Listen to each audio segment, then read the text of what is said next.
रसिका श्रोते हो नमस्कार. मी धनश्री कुलकर्णी तुमच्या सोबत. Radio sugar 90.8 FM community radio station तुम्ही ऐकत आहात. 2026 साल येऊ घातलेलं आहे. आपण नवीन वर्षात पदार्पण करणार आहोत आणि गेल्या 5 वर्षांपासून नव्या वर्षात पदार्पण करत असताना एक वेगळी उत्सुकता, वेगळं कुतूहल माझ्या सोबत असतं आणि ते असतं तुषारच्या नव्या कॅलेंडरचं. तुषार देसाई हा एक अवलिया कलाकार आहे आणि 5 वर्षांपासून तो वेगवेगळे विषय निवडून, वेगवेगळ्या थीम्स निवडून कॅलेंडर्स निवडत असतो, जी आपण टेबलवरती आपल्या सजवू शकतो. आणि अर्थातच वर्ष संपलं की ते कॅलेंडर आउटडेटेड कधीच होत नाही, ते आपल्या लायब्ररीची शोभा होतं. आणि अशा वेगवेगळ्या थीम्सवर कॅलेंडर बनवणारा अवलिया कलाकार तुषार देसाई आज प्रत्यक्ष आपल्या सोबत आहे.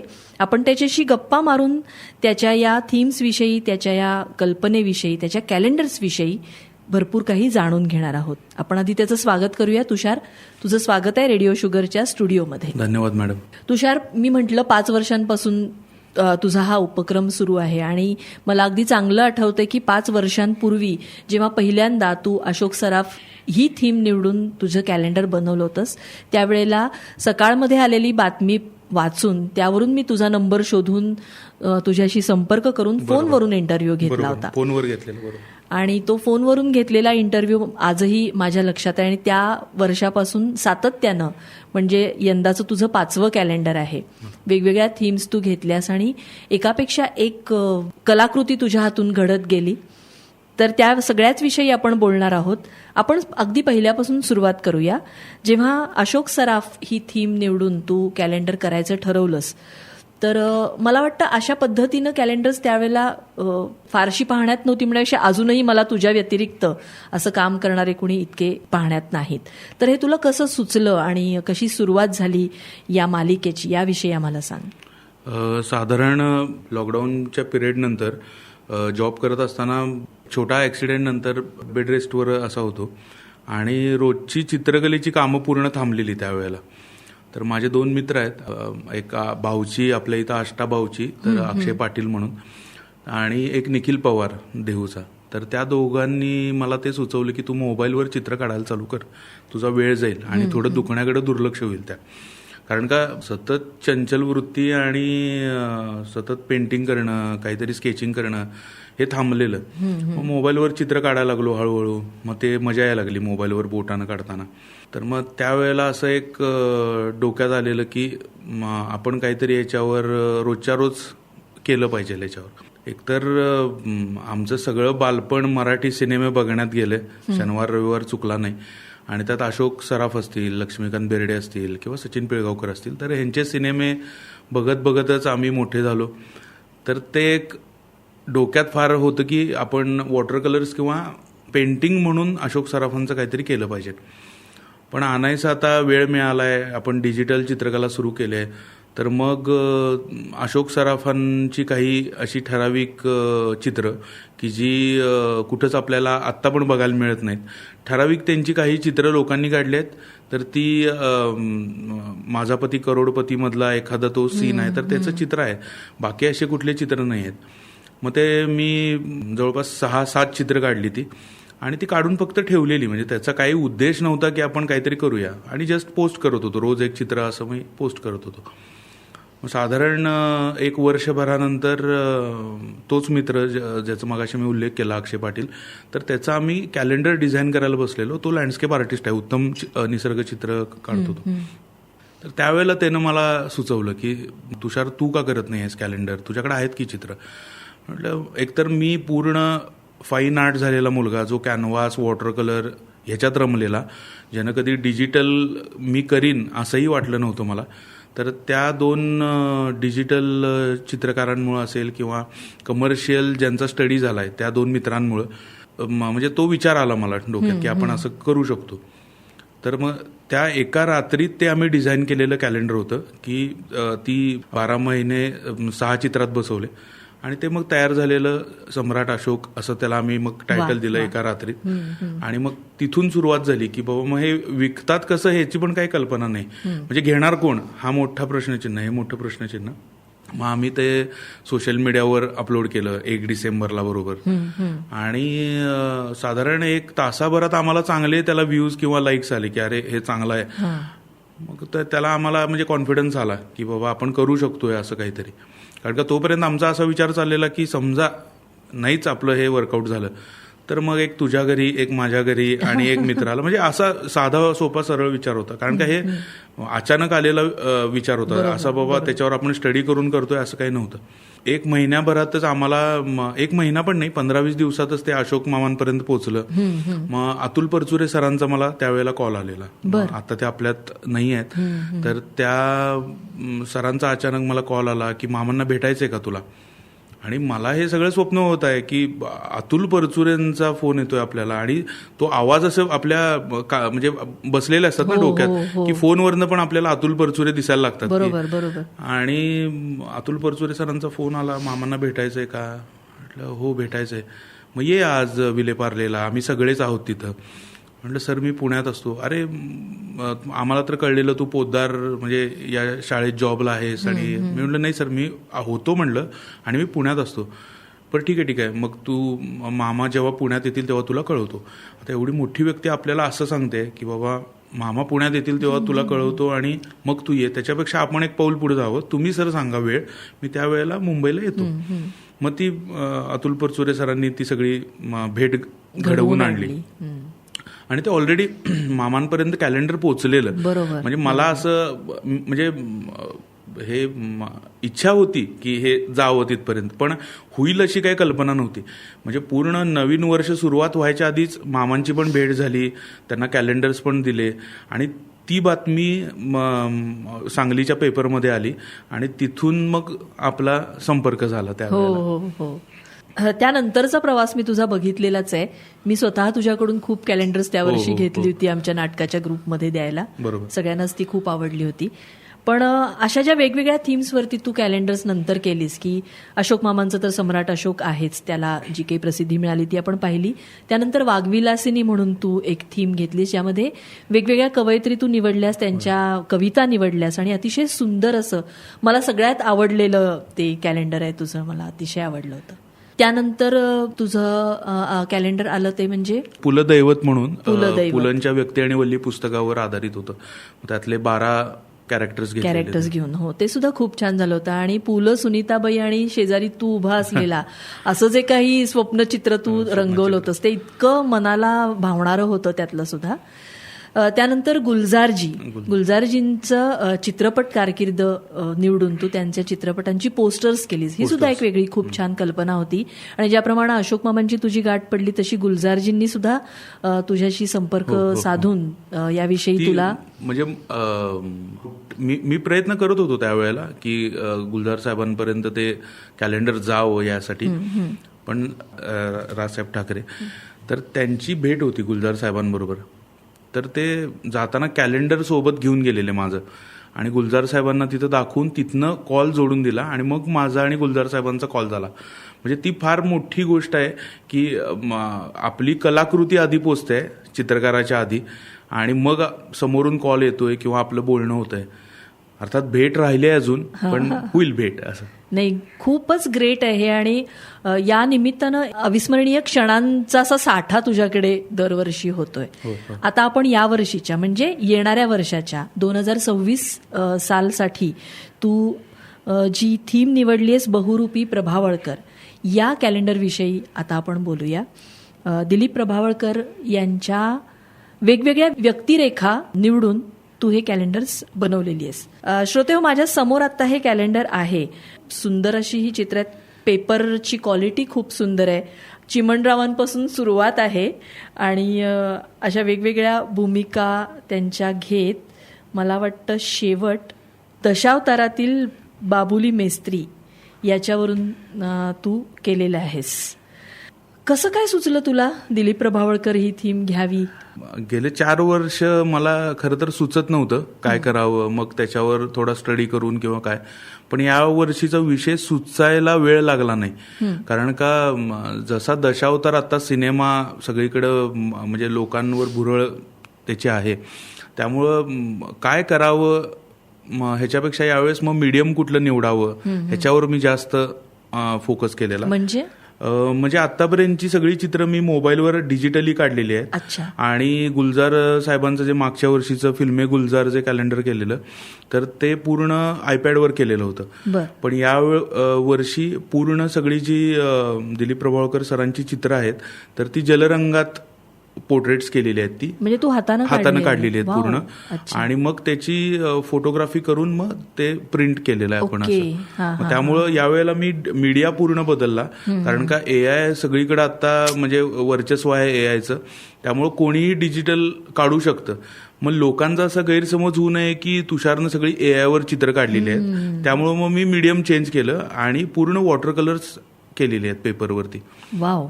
मग हे सुरुवातीच्या ज्या ती प्रस्तावना किंवा काही ओळख स्वरूपात लिहिलेलं आहे, यामध्ये याचा उल्लेख केलेला आहे? हो, केलेला आहे. ती प्रस्तावना लिहिण्यासाठी मला माझी मैत्रीण आहे तेजस्विनी गांधी म्हणून, तर ती उत्तम लेखिका कवयित्री आहे, तर तिनं ते सगळी प्रस्तावनेला मला मदत केलेली लिहायला. वा. दिलीप प्रभावळकर यांची भेट त्यांच्या घरीच झाली तुझी.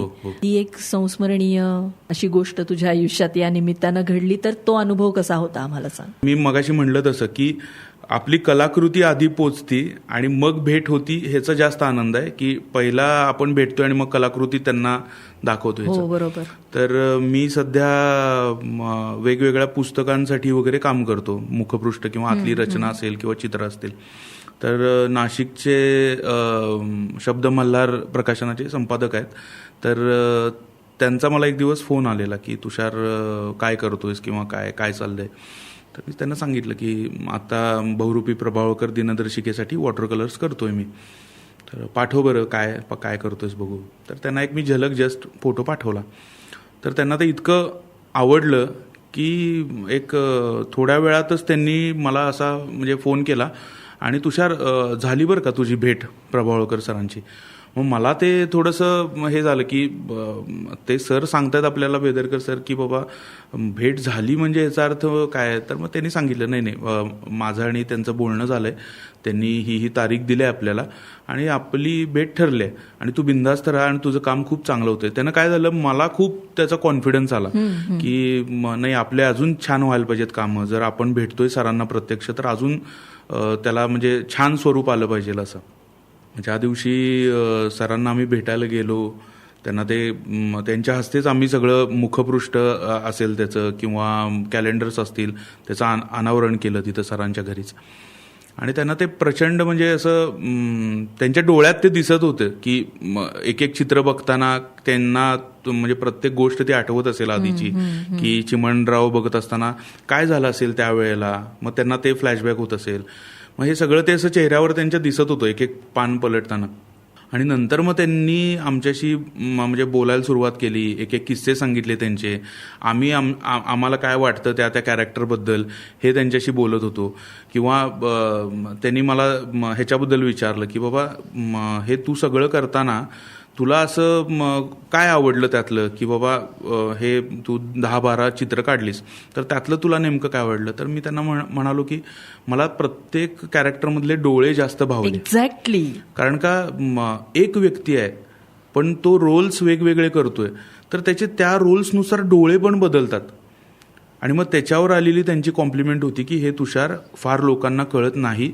आणि त्या क्षणाला माझ्या असा अंगावर जो काटा आलेला की असं ऐकत होते शांत. म्हणजे एकतर ही लोक मोठी काय आहेत, तर आमच्यासारख्या लहान मुलांचं ते ऐकून घेतात. नाहीतर जनरली जी मोठी लोक म्हणजे अशी काय म्हणतो आपण, ऐकून घ्यायचं पण टेंडेन्सी नसते एखाद्याची. बरोबर. ते शांतपणे ऐकून घेत होते. माझं मत त्यांना सांगितलं असं. तर मग त्यांनी सांगितलं की प्रत्येक कॅरेक्टर वाईज मी डोळ्यांसाठी पण म्हणजे काय म्हणतो आपण म्हणजे बदल केला त्या गोष्टी मध्ये असं. मग ते सगळं झाल्यावर मला त्यांनी कॅरेक्टर विचारलं, तुला कुठलं यातलं जास्त आवडलं किंवा चॅलेंजिंग कुठलं होतं तुला. तर मी त्यांना सांगितलं मला त्यातली वासूची सासू जी मी पेंट केलंय किंवा हे केलंय तर ते मला आवडलं. आणि चॅलेंजिंग मला जास्त चिंची चेटकीण आणि गांधी होते म्हणलं. मग ते त्यांना एकदम आश्चर्य वाटलं की गांधी आणि चिंची चेटकीणच का अवघड करायला. तर म्हटलं बाकीच्या कॅरेक्टर्समध्ये प्रभावळकर सरांच्या चेहऱ्यावर मिशा, प्रभावळकर सरांच्या चेहऱ्यावर चष्मा असं ॲड केलेलं आहे. या 2 कॅरेक्टर्समध्ये फुल्ली मेकअप आहे. बरं, तो मेकअप केल्यानंतर आत प्रभावळकर सर आहेत हे मला चित्रात दाखवायचं आहे. म्हणजे नुसत्या प्रभावळकर सरांना टोपी घातली की ते प्रभावळकर सर आहेत हे कळणार आहे, पण ओव्हरऑल मेकअप केल्यावर ते प्रभावळकर सर वाटले पाहिजेत, हे मला जास्त चॅलेंजिंग होतं. आणि कुठंही चिंची चेटकीणचा असा रेफरन्स नाही आहे प्रभावळकर सरांनी केलेला. एकच दुर्मिळ असा ब्लॅक अँड व्हाईट फोटो आहे आणि प्रभावळकर सर चिमणराव ते गांधी असा एक कार्यक्रम करतात, तर त्यात ते एक चित्रफीत दाखवतात, म्हणजे कितीतर सेकंदाची आहे. मग त्याचा पण असा दुर्मिळ व्हिडिओ आहे जो आपल्या युट्यूबला वगैरे मिळेल. मग तो साधारण अंदाज घेत की त्या काळातले रंग कसे असतील किंवा कशी चेटकिणीचं एक हॉलिवूड टच किंवा काय असेल, तर तसे ते मी रंग वापरायचा त्यात प्रयत्न केला. मग त्यात त्यांना आवडलं असं सगळं. नंतर आमच्या सिनेमांच्या गप्पा किंवा अशा सगळ्या सुरू होत्या, ते त्यांचे अनुभव सांगत होते. मग त्यावेळेला असं सहज डिस्कशन चालू असताना मी पटकन म्हणलं, अर्थात ते सह्या करत होते, म्हणजे स्वाक्षऱ्या देत होते आम्हाला. तर स्वाक्षऱ्या देताना ते अचानक म्हणले की एकदा वाटतं प्रभावळकरपेक्षा माझं पै वगैरे आडनाव पाहिजे होतं, पटकन उरकती सही. तर म्हटलं सर पै म्हणल्यावर पटकन लक्षात आलं. सर म्हटलं तुमची आपली माणसं सिनेमात म्हटलं तुमचं आडनाव पै होतं. तर मग त्याच्यावर आमच्या त्या गप्पा सुरू असताना ते पटकन म्हणले की तुझा अभ्यास पण जाणवतोय, म्हणजे असं नाही आहे की फक्त कॅरेक्टर्स घेतलेत आणि त्याचे पोर्ट्रेट्स केले, तुला माहिती आहे बऱ्यापैकी. मग ते सगळं सिनेमा आहे ते असं सगळं सुरू असताना मी त्यांना म्हटलं सर म्हटलं आम्ही लहान असताना अभ्यास करत म्हणून ओरडा खाल्लाय, पण आता असं वाटतं की सिनेमे बघितलेत त्याचा फायदा पण होतोय मला. पण अभ्यासच आहे. नाही, पण पालकांच्या दृष्टीने तो अभ्यास नाही आहे ना, आम्ही वेळ काढतोय असं थोडं होतंय. तुला सांगू, हा माझा सुद्धा अनुभव आहे. मला सुद्धा शाळा आणि कॉलेजात असताना सिनेमे बघायला, टीव्ही बघायला एकूणच खूप आवडायचं. मग तिथल्या मालिका असतील, जे काही लागलं असेल समोर ते बघायला आवडायचं. पण नंतरच्या माझ्या कामाच्या वेळेला मला त्या सगळ्याचा इतका उपयोग होतो. एखाद्या सेलिब्रिटीशी बोलत असताना, कुणाशी बोलत असताना आपण त्यांना जेव्हा रेफरन्स देतो की तुमची दूरदर्शनवर अमुक एक मालिका मी बघायचे, तर त्यांना सुद्धा आश्चर्य वाटतं, अरे ही मालिका पण अजूनही लोकांच्या लक्षात आहे. तर आमच्यासारखे जे फ्रीक लोक असतात सिनेमा आणि टीव्हीचे, हा बरोबर, त्यामुळं हे शक्य होतं. आणि आता तू जे डोळ्यांचं सांगितलंस ना, तर ते मला सुद्धा लक्षात आलं की अरे त्यांनी दाखवले, कलाकार म्हणून ते ग्रेट आहेतच, पण त्यांनी ते दाखवलंय ते वेगळे पण तुझ्या चित्रांमध्ये सुद्धा आलंय.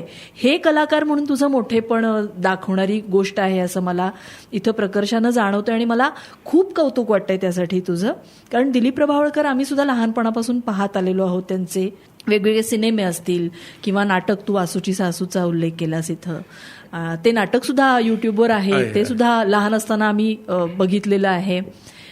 पण बहुरूपी असणं आणि बहुरूपी असल्यामुळे त्यांचं एक कलाकार म्हणून असलेलं मोठेपण हे ह्या 12 पानांच्यामुळे अजून मोठं होतं, बरोबर असं मला जाणवलं.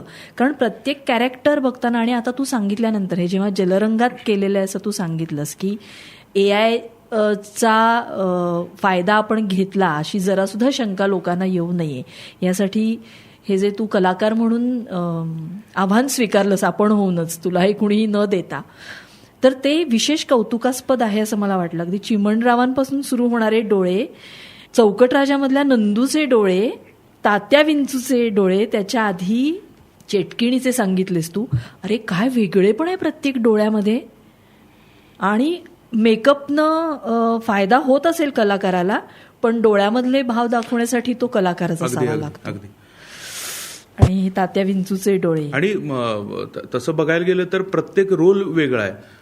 भले कॅरेक्टर जवळपास दिसणारा असू शकतंय की समजा तात्या विंचू आणि आपण नाना पुंजे कोंबडीवाला हे जर 2 कॅरेक्टर्स डोळ्यासमोर ठेवले, तर एक विलनचं काम करणारं कॅरेक्टर आहे आणि एक आहे ते थोडं हसवा फसवी नाटकातलं कॉमिक कॅरेक्टर आहे.